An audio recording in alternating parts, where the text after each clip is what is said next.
अभी हमने बात की प्रभु यीशु मसीह को पिलातुस के पास ले जाया गया, उसने उसमें कोई दोष नहीं पाया। फिर हेरोदेस के पास ले जाया गया, हेरोदेस ने भी उसमें कोई दोष नहीं पाया। लेकिन जो यहूदी है वो लोग किसी भी रीति से, हर तरीके से प्रभु यीशु मसीह को क्या करना चाहते हैं, प्रभु यीशु मसीह को मार डालना चाहते हैं, उसे क्रूस पे चढ़ा देना चाहते हैं। इसलिए अब वो वापस पिलातुस के पास उसे लेकर आते हैं। और मैं चाहूंगा कि आप इसको पढ़ लीजिए, प्रभु यीशु मसीह को जो मृत्यु दंड देने की जो बात है वो किस प्रकार से उसके ऊपर दोष लगा करके क्रूसीफाई करने के लिए पिलातुस ने भेजा। तो ये जो चीज है आपको मत्ती के सुसमाचार उसके 27वें अध्याय उसके 15वें वचन से लेके 31वें वचन तक, और मरकुस के सुसमाचार में 15वें अध्याय 6ठे वचन से लेके 20वें वचन तक, लूका के सुसमाचार 8वें अध्याय उसके माफ कीजिएगा, लूका के सुसमाचार उसका 23वां अध्याय उसके 12वें वचन से लेके 25वें वचन तक, और यूहन्ना के सुसमाचार उसके 18वें अध्याय उसके 38वें वचन से लेकर 19वां अध्याय उसके 16वें वचन तक इस बात को हम देखते हैं कि प्रभु यीशु मसीह पर कैसे मृत्यु दंड की आज्ञा होती है और कैसे प्रभु यीशु मसीह को क्रूस पर चढ़ाने के लिए ले जाया जाता है। तो सबसे पहले हम देखते हैं, और मैं चाहूंगा कि आप इसको हमेशा के लिए, हमेशा की तरह मैं आपसे कहूंगा कि इसको पढ़ लीजिएगा, क्योंकि इसको आप जब पढ़ेंगे तभी आप समझ पाएंगे। और क्योंकि मैं कंक्लूजन करके इन चारों सुसमाचारों को मिलाकर समय बाय समय पर क्या हुआ उसको स्टेप बाय स्टेप आपके साथ अध्ययन कर रहा हूं। और हम देखते हैं कि करीब इस वक्त 6:30 बजे का टाइम सुबह का हो चुका है, और हम वचन में भी देखते हैं लगभग 6ठे घंटे के विषय में वहां लिखा है यूहन्ना के सुसमाचार में 6ठा घंटा, क्योंकि यूहन्ना के सुसमाचार में घंटे के विषय में हम देखते हैं कई जगह जो है जो बात आई है, और बाकी हम देखते हैं पुराने का मतलब और तीसरे सुसमाचारों में उसमें पहर के विषय में आया है। तो जो घंटे का जो सिस्टम था वो रोमी साम्राज्य में जब यूहन्ना जो कि काफी साल तक जीवित रहे थे, करीब 90 साल तक वो जिंदा रहे थे इस धरती पर, और वो उसके बाद वो परमेश्वर के पास गए। तो हम देखते हैं कि उस वक्त तक घंटे वाला जो सिस्टम था वो नियम निकल के आ चुका था। इसलिए हम यूहन्ना के सुसमाचार में ज्यादातर देखते हैं कि 6ठा घंटा, 10वां घंटा, घंटे वाला जो सिस्टम है उसमें हम देखते हैं। और बाकी के सुसमाचारों में हम पहर वाला सिस्टम देखते हैं, जिसे 3 घंटे मिलाकर के एक पहर होता है, फिर 2 पहर, 3 पहर, ऐसे करके 3-3 घंटों में डिवीजन होता है। तो यहां पर हम देखते हैं यूहन्ना के सुसमाचार में 6ठे घंटे के लगभग वो समय था जब वहां पर पिलातुस के सामने उसको दोबारा से लाया गया है। और पिलातुस यहां पर लूका के सुसमाचार के अनुसार यहां पिलातुस उनसे कहता है कि भाई देखो, मैंने इसमें कोई दोष नहीं पाया और मैंने फिर इसे हेरोदेस के पास भेज दिया, और हेरोदेस ने भी इसमें कोई दोष नहीं पाया, और अब दोबारा से तुम मेरे पास इसे यहां ले आए हो, तो अब हम क्या करें? हमने तो उसमें कोई दोष पाया ही नहीं है, और तुम हो कि इसको मृत्युदंड देने पर उतारू हो। चलो एक काम करते हैं। पिलातुस ने एक बीच का रास्ता दिखाया कि चलो एक काम करते हैं, मैं इसको थोड़ा बहुत पिटवा देता हूं और थोड़ा बहुत इसमें मैं कोड़े डलवा देता हूं, तो फिर तुम इसको जो भी इसका दोष है वो फिर ये आगे से नहीं करेगा। तो हम देखते हैं यूहन्ना के सुसमाचार में कि पिलातुस उनसे कहता है कि भाई ये फसह का पर्व है, और इस फसह के पर्व में ये रीत है कि तुम लोगों में से किसी एक को मैं इस पर्व में आजाद करता हूं, बंदी करता हूं, तो तुम इस यहूदियों के राजा को ही क्यों नहीं छुड़ा लेते हो? तो वहां पर वो कहते हैं नहीं, तू तो इसका काम तमाम कर, इसको तू क्रूस पे चढ़ा, हमारे लिए तो बरअब्बा को छोड़ दे। बरअब्बा कौन है? बरअब्बा एक डाकू है, वो वहां पर जो हत्या करने के जुल्म में वहां पर उसको बंदी बनाया गया है। तो इस कदर से यहूदी उस वक्त उतारू हैं प्रभु यीशु मसीह को क्रूस पे चढ़ा देने के लिए कि पिलातुस जो कि यहूदी नहीं है वो भी उससे जो है सहानुभूति रख रहा है, और वो समझ रहा है कि ये धर्मी पुरुष है। और वो लोग जो शास्त्र को पढ़े हुए हैं, वो लोग जो भविष्यवाणियों को जानते हैं, वो लोग जिन्होंने आश्चर्य कर्मों को देखा है, वो लोग जो प्रभु यीशु मसीह को जो उसको सारी शिक्षाओं को सुनते हुए सुना है, वो लोग जिन्होंने प्रभु यीशु मसीह का उस विजय प्रवेश में स्वागत किया था कपड़ों को बिछा करके और खजूर की डालियां बिछा करके, और वो लोग पूरी तरह से बदल गए, वो पूरी तरह से बदल गए। और अब वो चिल्ला करके कह रहे हैं नहीं, इसका तो तू काम तमाम कर, हमारे लिए तो बरअब्बा को छोड़ दे, उस डाकू को छोड़ दे, लेकिन तू इसको क्रूस पे चढ़ा। लेकिन पिलातुस फिर भी नहीं माना। पिलातुस अंदर गया और जाकर के प्रभु यीशु मसीह पर उसने कोड़े लगवाए। और उन कोड़ों के विषय में मैं आपको डिस्क्राइब से बताऊं, वो कोड़े ऐसे कोड़े नहीं है जैसे हम आम जगहों पे देखते हैं कि वो जैसे चमड़े का कोई कोड़ा है, नहीं। रोमी साम्राज्य का जो कोड़ा हुआ करता था उसके अंदर कीलें लगी हुई होती थी और बहुत सारे उसकी ब्रांचेस हुआ करती थी। जब वो एक कोड़ा डाला जाता था, एक कोड़ा शरीर पे मारा जाता था, तो वो अपने साथ शरीर के मांस को भी खींच के निकाल के ले आया करता था। इतने सारे सैकड़ों जख्म प्रभु यीशु मसीह की पीठ पर उस पिलातुस ने इसलिए डलवाए कि मैं इसको ज्यादा से ज्यादा उत्पादित करूं, इसको ज्यादा से ज्यादा इसको मैं दंडित करूं, तो शायद ये यहूदियों का दिल पिघल जाए और ये शायद इसको मृत्यु दंड के देने के बजाय इसको छोड़ने की बात करने लगे। पिलातुस ने वहां उससे कोड़े लगवाए। और हम ये जानते हैं कि ये जो कोड़े लगाने की संख्या हम इन चारों सुसमाचारों में नहीं पाते हैं कि वो कितने कोड़े प्रभु यीशु मसीह को वहां लगाए गए थे, लेकिन हम इतना जानते हैं कि वहां प्रभु यीशु मसीह को 39 कोड़ों से ज्यादा कोड़े नहीं वहां यहूदियों ने लगने दिए होंगे, क्योंकि व्यवस्था के अनुसार यदि किसी को 40 कोड़े पूरे लगा दिए गए तो फिर उसको मृत्यु दंड नहीं दे सकते हैं। तो ये स्कॉलर्स का मानना है कि प्रभु यीशु मसीह को 39 कोड़े 39 कोड़े वहां पर लगाए गए होंगे और 40वां कोड़ा वहां लगने से पहले उन यहूदियों ने उसे रोक दिया होगा, क्योंकि फिर वो उसे मृत्यु दंड दिलवा नहीं पाते, क्योंकि वो खुद व्यवस्था पे चलने वाले हैं। तो यहां पे हम देखते हैं कि प्रभु यीशु मसीह की हालत सुबह के 6:30 बजे पूरी रात का वो जागा हुआ, पूरी रात का वो जो उसको तकलीफ उसको जो झेलनी पड़ी है। पहले वो हन्ना के आंगन में गए, वहां पर उसको आंखों पे पट्टी बांधकर लोगों ने थप्पड़ मारे, लोगों ने घूंसे मारे, उसको ठट्टों में उड़ाया। लोगों ने उससे कहा, यदि तू भविष्य देखता है तो बता, तुझे कौन थप्पड़ मार रहा है, तुझे कौन घूंसे मार रहा है। उसके बाद जब भोर होती है और जब प्रधान जो महायाजक काइफा है, जब वो अपने वस्त्र फाड़ता है, तब लोगों ने उसके ऊपर थूका, उसकी दाढ़ी को नोचा गया, उसकी दाढ़ी को खींचा गया, उसको नंगा किया गया, उसको जिल्लत के साथ बेइज्जत किया गया। तो हम देखते हैं यहां पे पिलातुस के द्वारा जब उसको कोड़े लगाए जा रहे हैं, उसको कोड़े मारे जा रहे हैं। एक कोड़े को अपने बदन पे फील करिए, एक कोड़े को अपने बदन पे महसूस करिए, क्योंकि प्रभु यीशु की क्रूस की कथा को हम ऐसे नहीं सुनते हैं कि केवल एक कथा है, बल्कि हम उसे महसूस करें, उस तकलीफ को महसूस करें, उस जिल्लत को महसूस करें, उस परेशानियों को महसूस करें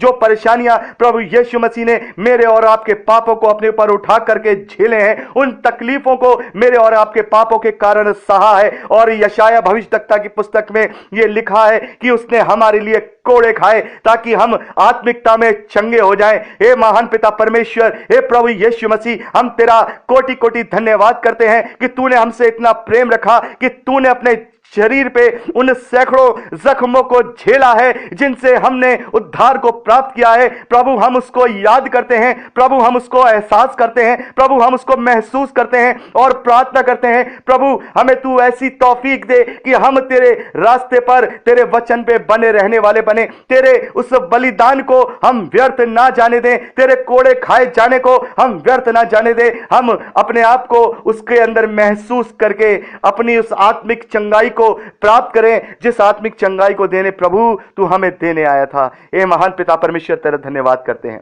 तो यहां पर हम देखते हैं प्रभु यीशु मसीह किस तकलीफ से गुजर रहे हैं।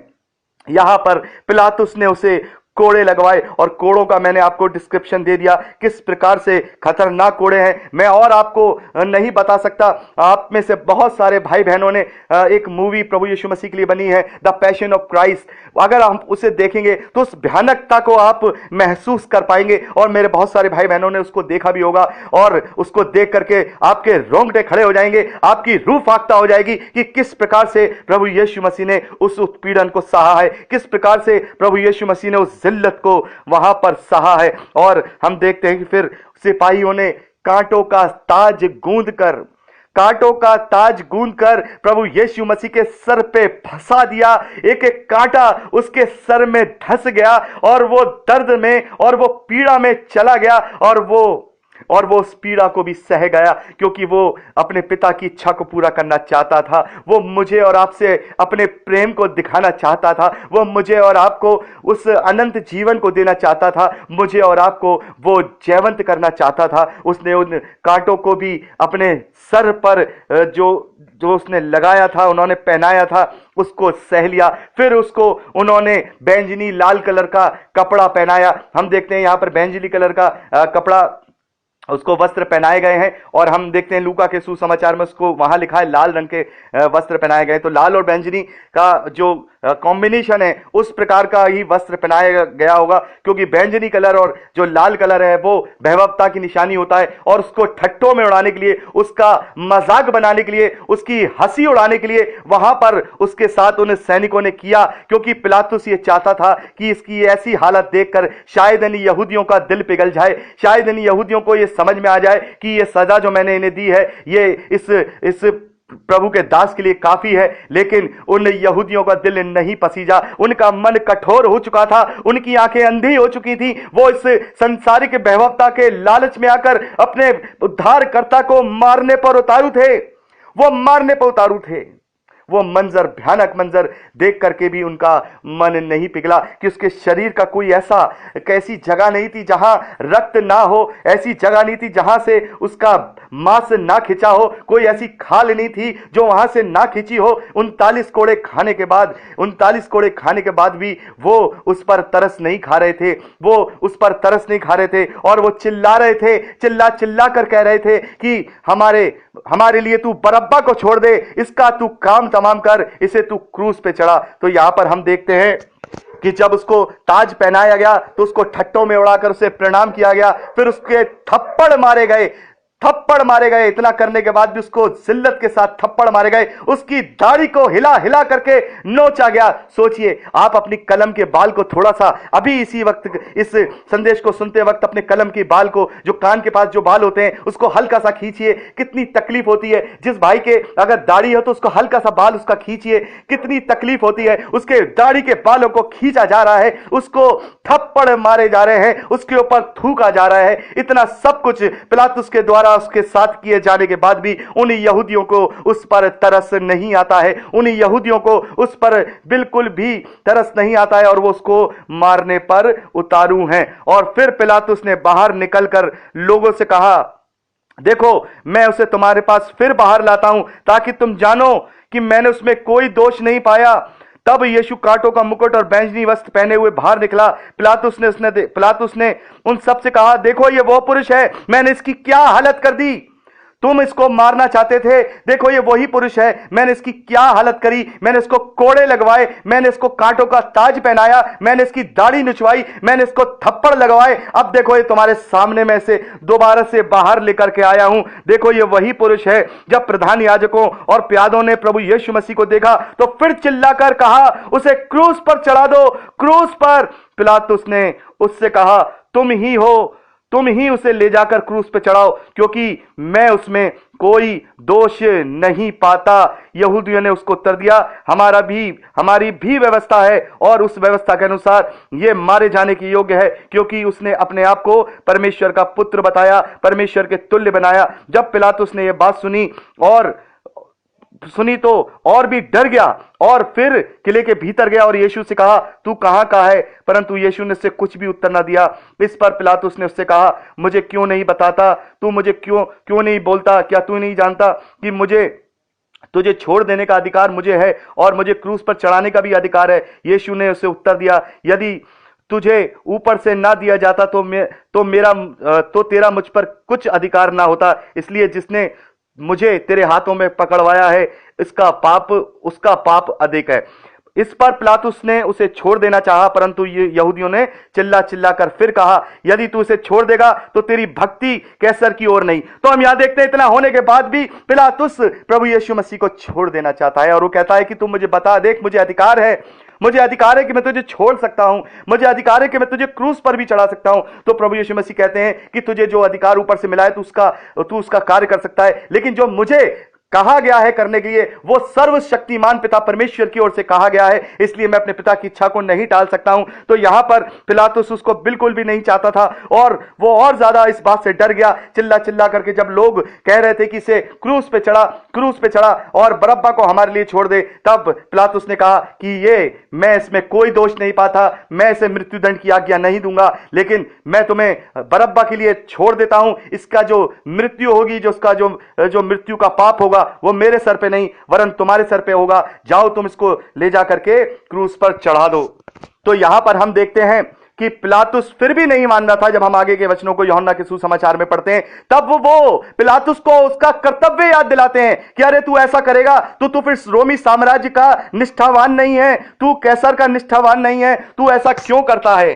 तो ये सुनकर हम देखते हैं कि पिलातुस बाहर निकल के आता है। वहां पर एक चबूतरा था जिसको इब्रानी भाषा में गबत्ता था, वो लिखा हुआ था, वहां न्याय का आसन लगता था। वो वहां पर बैठा और फसह की तैयारी का दिन था और 6 घंटे के लगभग था। तब उसने यहूदियों से कहा, देखो तुम्हारा राजा। परंतु वे चिल्लाए, देखो तुम्हारा राजा। मतलब वो कितनी चेष्टा कर रहा है कि किसी तरीके से इस पे तरस खाए, लेकिन वो चिल्लाए नहीं, तू हमारे लिए बरअब्बा को छोड़ दे, इसे क्रूस पर चढ़ा, हमारे लिए बरअब्बा को छोड़ दे। फिर पिलातुस ने उनसे कहा, क्या मैं तुम्हारे राजा को क्रूस पर चढ़ाऊं। प्रधान याजकों ने उत्तर दिया, कैसर को छोड़, हमारा कोई और राजा नहीं। तब उसने उसे उनके हाथों में सौंप दिया ताकि वो उसे क्रूस पर चढ़ाएं। तो यहां पर हम देखते हैं कि इतनी जद्दोजहद के बाद, सारी चीजों के बाद, यहां पे समय भी दिया गया है, लगभग 6ठा घंटा वहां पे बताया गया है, यानी 6 बजे के लगभग, और अप्रोक्सीमेटली जो वहां पे लिखा है लगभग 6 घंटे। और जैसा कि हम पूरा अध्ययन स्टेप बाय स्टेप करते आ रहे हैं, ये लगभग 6:30 पौने 7 बजे का समय रहा है जब पिलातुस ने हार मान ली उनकी बातों के आगे। उन्होंने जब पूरी तरह से पिलातुस को उसको दबाव बना दिया कि इसको क्रूस पर चढ़ाए, तो पिलातुस ने उन्हें उन यहूदियों के हाथ में सौंप दिया। याद रखिएगा, पिलातुस और रोमी साम्राज्य ने प्रभु यीशु मसीह को क्रूस पर नहीं चढ़ाया, बल्कि प्रभु यीशु मसीह के उनके अपने लोगों ने, उनकी अपनी जाति ने, जिसमें वो पैदा हुए थे, उन लोगों ने प्रभु यीशु मसीह के खिलाफ षड्यंत्र करके प्रभु यीशु मसीह को क्रूस पर चढ़ाया। तो यहां पर हम देखते हैं कि प्रभु यीशु मसीह को अब क्रूस पे चढ़ाने के लिए वो लोग ले जा रहे हैं, और पूरी रात का जगा, थका हारा, पिटा हुआ एक शरीर, दुर्बल शरीर और कोड़ों से छलनी शरीर, लहू लहान शरीर, दाढ़ी नोची गई, सारी चीजें हुई। उसके बाद उसको वो क्रूस पर चढ़ाने के लिए ले जाते हैं। और अभी 17 मिनट से ज्यादा की रिकॉर्डिंग हो चुकी है।